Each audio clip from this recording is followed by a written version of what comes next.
મારો આજનો વિષય છે કન્યા કેળવણી। દીકરીનો છે એક જ નારો, ભણવાનો છે અધિકાર અમારો।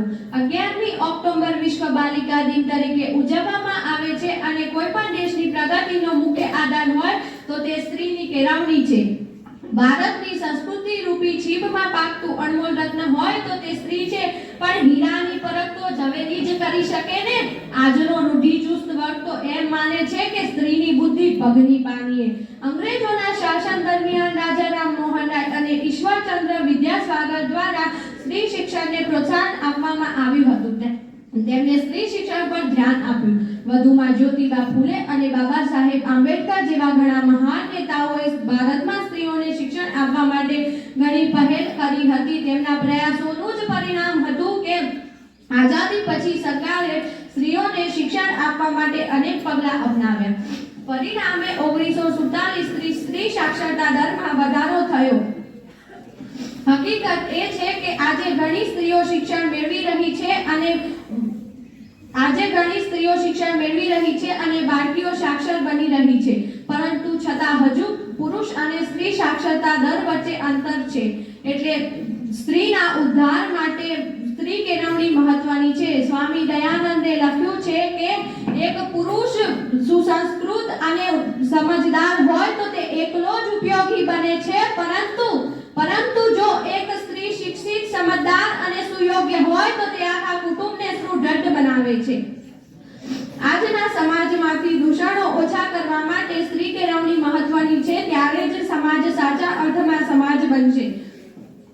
આજના યુગમાં કેળવણી પામેલ સ્ત્રી હશે તો સાક્ષરતા અભિયાનની જરૂર રહેશે નહીં, કારણ કે બાળક પોતાની શરૂઆતની કેળવણી માતા પાસેથી મેળવે છે।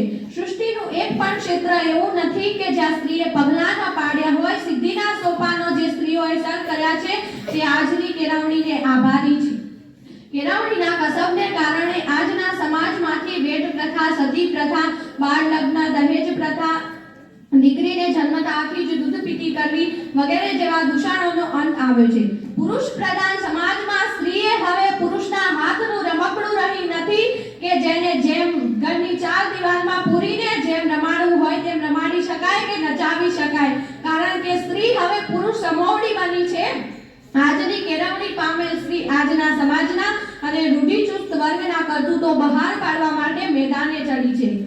ગઈકાલની સ્ત્રી દહેજની આગમાં સળગતી ઘરની ચાર દિવાલોમાં પુરાઈ રહેતી હતી, પરંતુ આજે આ સ્થિતિ રહી નથી। આજની સ્ત્રી વિજ્ઞાન, ટેકનોલોજી અને સાહિત્યથી માંડીને રાજકારણ સુધી પહોંચી ગઈ છે। Indira Gandhi, Margaret Thatcher, mother Teresa વગેરે જેવાના દ્રષ્ટાંતો આપણી આંખ સામે જ છે।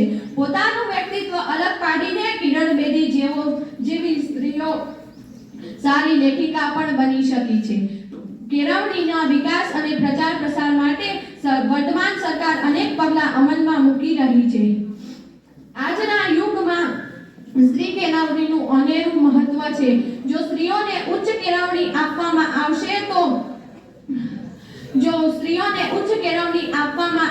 તો સમાજ સાચા અર્થમાં સમાજ બનશે અને આપણા સમાજમાં વધુ સમજદાર પુત્રીઓ, વધુ પ્રેમાળ પત્નીઓ અને વધુ સુશીલ માતાઓ મળી શકે છે, જે દેશના વિકાસ માટે મહત્વપૂર્ણ ભૂમિકા ભજવી શકે છે।